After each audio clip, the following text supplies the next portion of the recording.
Welcome to the PA Forestry Association's Discovering Pennsylvania's Forest Heritage video series.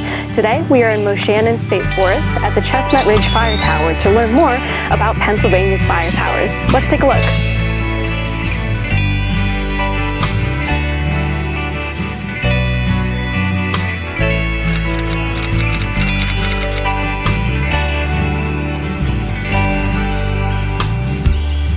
My name's Steve Bajer. I work for DCNR District 9 as maintenance. And then on days when it's deemed a fire day, I work up here in Chestnut Ridge Fire Tower. Clearfield, Chestnut Ridge.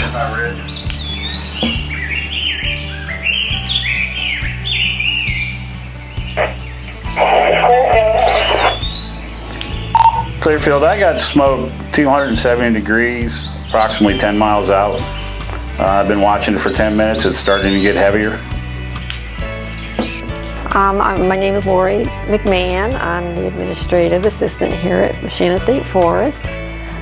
So when people call in from the towers, they give us coordinates of where they see smoke. So we record it in our fire dispatch log, and then we go to the map and we'll map out, you know, where the point where they see the smoke, and then you know, they'll keep an eye on it because they know what they're seeing, and they'll watch it for a while. And then, you know, if we have someone in the area, we'll send someone to go check it out. But if it's definitely something that they feel would be a forest fire, then, you know, we'll immediately send one of our patrol units out to check it out. Then the patrol, once they arrive, they'll let us know when they're on scene, and they will let us know what they see, and they will assess the situation, and if they need more resources, they will call us, you know, to, you know, we'd call the 911 center to request help. Chestnut Tower clear. Job up here is looking for smoke, spotting it, using this on a table, and trying to call the office and give them an idea of how many miles out I feel it is, how heavy a fire it might be, and wait for more information from them. Sometimes they call you back and tell you what it is or what it wasn't. You're in here from 11 a.m. to 7 p.m. and then you see it. This is most people have been in the tower with me in a long time. So this centerpiece, pop this up. This little hole is where we are. This device that I'm putting in is basically a sight. So when I spot smoke someplace, obviously depending, I'm going to use this direction. I'll line up these two bolts on the smoke, and I'll go down here and figure out the azimuth to where I see the smoke. And then using the map, because there's a 1 mile, 5 mile, 10 mile, 15 mile rings on it, I'll make a good estimate of how many miles out it is from my location. If possible, we can contact this tower or another tower over here, and I can kind of talk them into where it's at. They also get a heading on it that will triangulate off of it, which will get us a lot closer to the exact point of it. And you watch it. Sometimes you see smoke that means nothing. It's a camp. It may be somebody burning. You know, so I usually watch smoke for about 10 or 15 minutes, see if it starts to grow, see if it intensifies, and then make the call to the office. My name is Larry Bickle. I'm a retired DCNR employee here at District 9. And with what I learned here over the years of fighting fire, progressed me to a national level now. So I'm involved with the Eastern Area Type 2 Incident Management Team, which is a national team, and I'm also asked by the Type 1 national teams, mostly from the Southwest and Northwest, to fill in slots for them on fire. Had my foot in both oceans fighting fire, and that's pretty amazing, from the Great Dismal Swamp to Pismo Bay. Kind of didn't realize that until lately, that I'm a blessed man. I've been a lot of places, learned a lot. Today, I am actually an active forest fire warden in the state of Pennsylvania. We're few and far between. I believe there's only a handful here in our district. I have a warden's crew to assist DCNR with fire suppression and rarely and sometimes search and rescue. So we have a viable crew of volunteers from ages 18 to 70 that help DCNR in suppression of wildfire. It's incredible. It really is. And most people don't know that we fight fire this aggressively in Pennsylvania in these little Appalachian mountains that we have. But you know, we have access to 5 fire towers. They put 15 fire towers up in this state, brand new. 5 of them are in our district, and that's telling you a lot that we care about fire. So we've come a long way. At 68, I still love fire just like I did when I was 18. It's just that compassion to help, you know, and work with people. My goal was to save a trees, and that's bigger today than it ever has been. That's why I like sitting in that tower. My biggest thing here in Pennsylvania is education and prevention. If we can educate the public and prevent fire, it's the cost savings alone is tremendous for the state.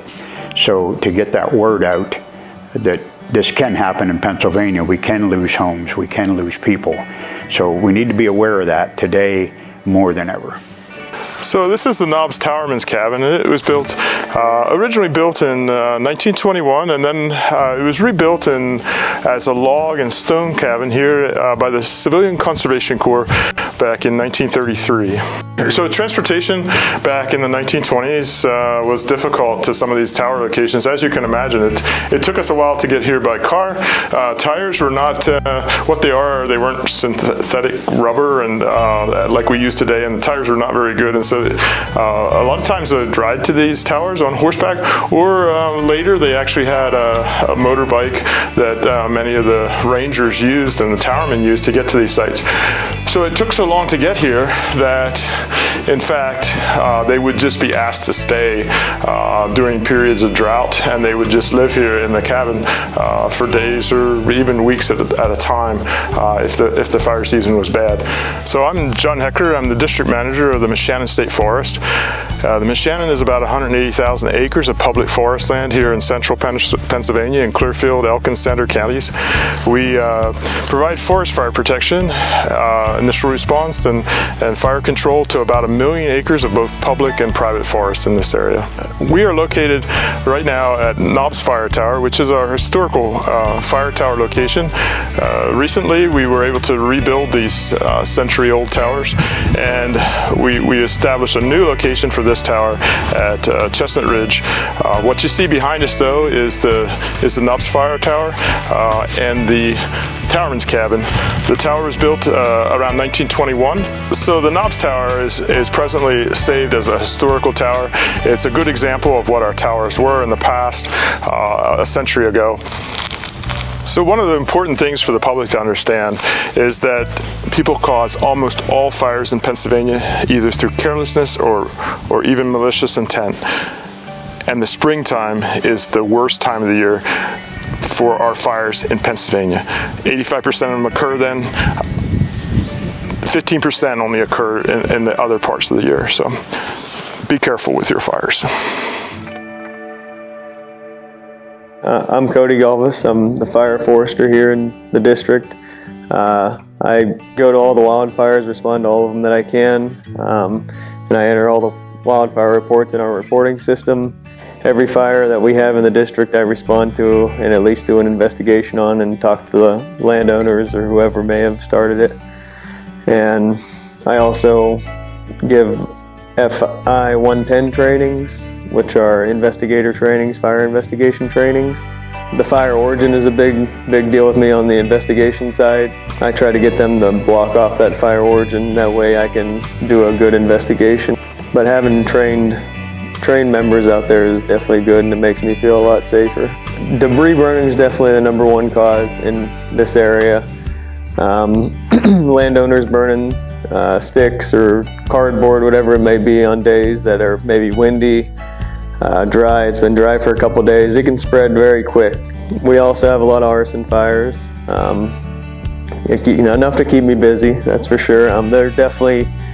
They are difficult. It's hard to, a lot of times you have an idea who's doing it, but you just can't prove it exactly. So that's a lot of my job, is trying to prove who it is and working with PSP and the fire marshals on different projects to try to catch whoever the arson may be. And the biggest thing is burning on a low fire danger day. So you want, preferably it had just rained or it's going to be raining later soon, but you want that ground to be wet. You want to think of it as if this got out of my pit, is it going to burn and continue to burn?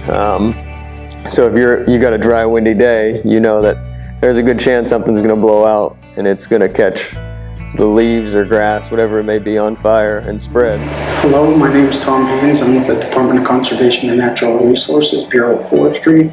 I work out of the Recreation section, and I'm a forest program specialist there. I work with anything ranging from all the recreational things that go on into our state forest to interpreting things so that folks can learn about our state forests. I think in doing this project, I learned that, each tower's kind of got that story of its own. So, me giving you the 40,000 foot overview here isn't going to be, what someone whose father, manned one of these towers would think of. The communities, some of the communities that get Sunday picnics or Sunday sermons or whatever at these towers. So they were a big part of communities and part of our recreation, part of our education, part of our prevention, and early detection. So, and they had all those other uses, from flood forecasting to, guiding planes to, being spotter areas during the war years. So, it wasn't just wildfire detection and prevention, but that was their primary thing, but they had other uses. We actually have resource advisors now on our teams, which we didn't have in the past. They come in, they put in water bars on those dozer lines, they plant native grasses back and shrubs, and we try to put the woods back to where it could be before the fire. But the issue is today is these fires are burning so intense, there's not much we can do. It's almost like sterilization to the woods. And so we got to start thinking, when you're setting up in that tower, you got to start thinking, how can we stop this? How can we get rid of these invasive species? How can we kind of look at global warming or whatever we have? How can we, we need to start now. And that little guy setting up in the tower thinks about that all the time. How can we save our woods? And that's one of the reasons why I set in the tower. Probably the main reason I sit in the tower. That's what they do, I've done it all. I'm an arson investigator, I'm a safety officer, I'm a faller. But it ain't me, it's just, I love it. I just love it so much that I'm gonna make a difference.